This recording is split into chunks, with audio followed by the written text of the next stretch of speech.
दोस्तों, आप कई सारे अमीरों के नेटवर्थ जानते होंगे, पर क्या आपको पता है कि उनके पैसों को नेटवर्थ नहीं कहा जाता, बल्कि उनके पैसों के साथ साथ कई और चीजें भी होती है। नेटवर्थ का मतलब सब मिलाकर किसी भी व्यक्ति के पास कितनी संपत्ति होती है। इसमें आपका bank balance, FD, RD, mutual fund, car, bike, gold और ज्वेलरी, ये सभी चीजें मिलकर भी होती है। मतलब इन सभी को कैलकुलेट करके आपका पूरा नेटवर्थ बताया जाता है। ज्यादातर लोग किसी के नेटवर्थ को उसके बैंक अकाउंट में रखे पैसे को ही समझते हैं, पर ऐसा नहीं है।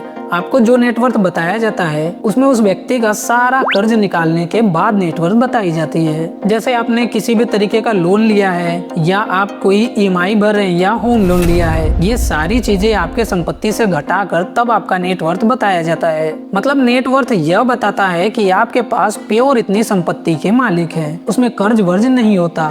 अगर आपकी सारी संपत्ति बेचकर पैसे जुटाए जाए तो वही नेटवर्थ कहलाता है। जैसे मान लो इलोन मस्क की नेटवर्थ $500 बिलियन है, जिसमें टेस्ला और स्पेस एक्स के शेयर्स भी हैं। उसके साथ साथ उनकी प्रॉपर्टी और कैश भी शामिल होते हैं। वही अंबानी की नेटवर्थ $108 बिलियन है, जिसमें रिलायंस इंडस्ट्री का shares, real estate, private jet, helicopter, luxury कारें, आर्ट वर्क, कीमती आभूषण, होटल, स्पोर्ट्स की फ्रेंचाइजीज और कैश जैसी चीजें भी उसमें शामिल होती हैं। तो समझ लो नेटवर्थ एक तरीके का फाइनेंशियल कार्ड रिपोर्ट होता है, जो बताता है कि किसी इंसान की पूरी दौलत कितनी है, सिर्फ बैंक बैलेंस ही नहीं। अब आप बताइए, आपकी सारी संपत्ति को जोड़कर उसमें से आपका लिया गया सारा कर्ज निकाल दें तो आपको कितनी नेटवर्थ बनती है। आज आप भी अपने नेटवर्थ को कैलकुलेट करिए, और ऐसे ही फाइनेंस को इजी तरीके से सीखने के लिए मुझे फॉलो करना भी ना भूलें।